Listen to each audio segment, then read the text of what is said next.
Saudara, 14 tahun sudah Kompas TV hadir untuk Anda mengabarkan informasi faktual yang sebenarnya langsung dari lokasi.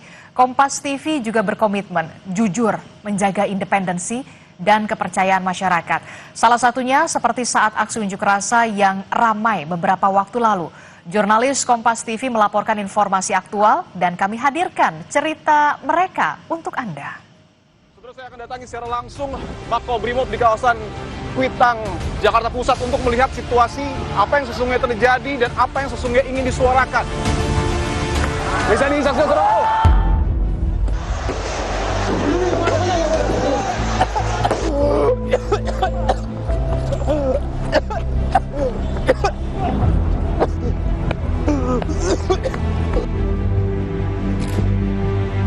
Akhirnya kami juga agak kesulitan di sini. Ini di depan gedung DPRD Provinsi Jawa Barat. Di sini masih terlihat pihak kepolisian yang melakukan bersih-bersih, dan memang karena barusan di lokasi kami melaporkan ini adalah tempat di mana gas air mata ditembakkan, sehingga ini membuat saya cukup kesulitan begitu ya dalam melakukan reportase dan juga berbicara di sini karena aroma pedas dari gas air mata ini masih cukup pekat. Ini sampai membuat saya cukup kesulitan begitu ya, dan mata juga cukup perih.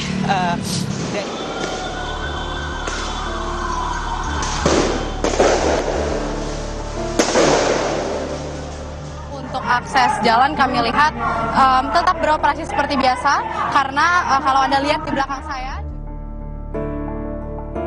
pemirsa Kompas TV, di tengah situasi unjuk rasa yang begitu ramai, tentunya jurnalis Kompas TV hadir untuk mengabarkan.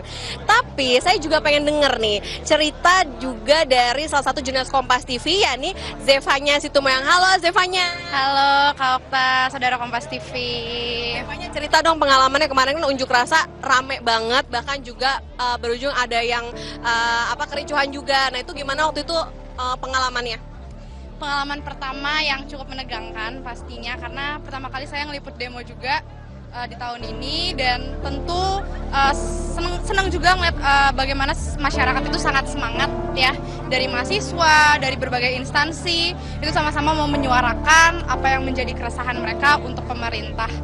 Tentu hal yang panjang, tugas yang panjang, kadang kita shift dari pagi pulang nggak bisa malam, tapi capek rasanya. Tapi meskipun begitu, karena semangat dari teman-teman juga sama, jadi tetap ada energi sih untuk mengabarkan kepada pemirsa yang nonton semua di rumah.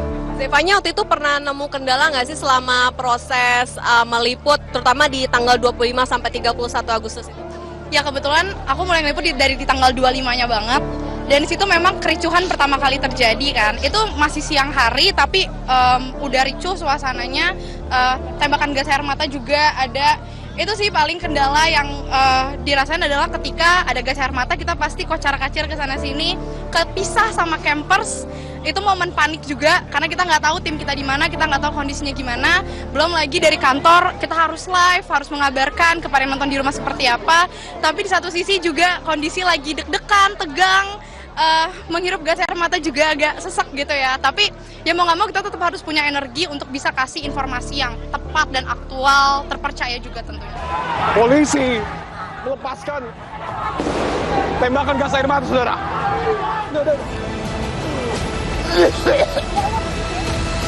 On cam, kalau nggak salah ada tembakan gas air mata lagi deket gua. Ke situ asapnya muncul, udah abis gua di situ.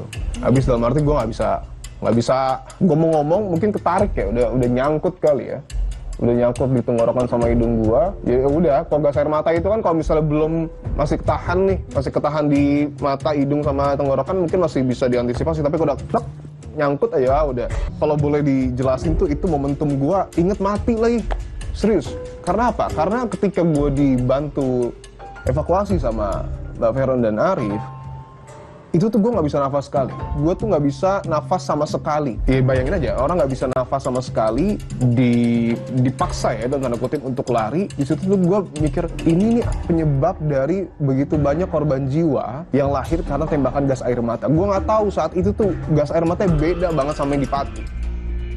Kapolri untuk menginvestigasi secara mendalam begitu ya.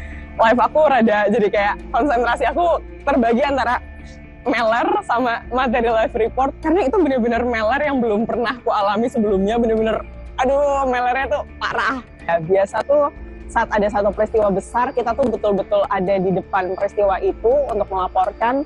Kita betul-betul tahu apa sih sebetulnya yang lagi terjadi gitu loh.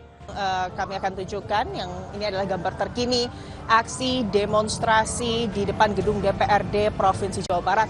Dan itu sekaligus menunjukkan sih apa sih namanya di layar bagaimana sebetulnya kondisi di lapangan saat itu.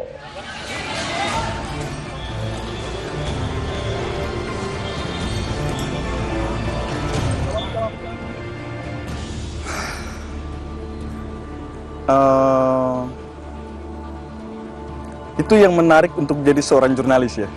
Kita harus membedakan antara memihak dan tidak memihak. Tapi beruntungnya Kompas TV itu sangat ingin mendapatkan gambar terbaik, tapi itu sebetulnya prioritas utama kita untuk layar. Tapi prioritas yang lebih utama lagi daripada prioritas utama kita adalah keselamatan. Jadi saat kemudian sudah mulai ricuh-ricuh yang udah mulai ada lempar-lempar segala macam, kita ambil gambar dulu nih, kalau masih aman, abis itu menjauh. Paling enggak, kalau campersku tuh selalu ngajak Fit, ayo Fit, titik aman. Jangan sampai kita ntar kayak ketimpuk atau apa. Ya, berada di tempat yang agak jauh dari demonstran, agak jauh juga dari polisi, tapi di situ tempatnya aman gitulah. Jadi buat gambar bagus, buat kita melarikan diri juga aman gitu. Gitu sih. Kalau sukanya ya pengalaman sih, bagi saya itu pengalaman berharga sih bagi saya. Bisa meliput langsung ke lapangan segala macam.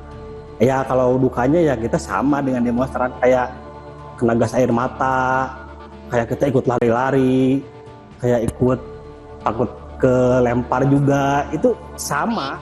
Nggak mungkin demo udah berhari-hari gitu ya, tidak ada perubahan apa-apa. Itu harusnya ada perubahan yang bisa diberikan kepada masyarakat supaya apa yang jadi perjuangan tidak sia-sia.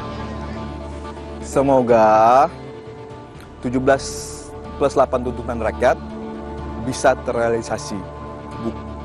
Kita butuh kerja nyata, bukan omon-omon. Kalau buat unjuk rasa, buat pendemo ya, harapan saya sih tetap bersuara soal 17+8 tuntutan rakyat itu, tetap berada di jalur demo yang benar, dan contohnya kayak tidak merusak fasilitas gitu. Saling jaga, jangan sampai ada kericuhan yang akhirnya menimbulkan kejadian-kejadian yang tidak diinginkan. Jangan sampai akhirnya ada korban yang berjatuhan.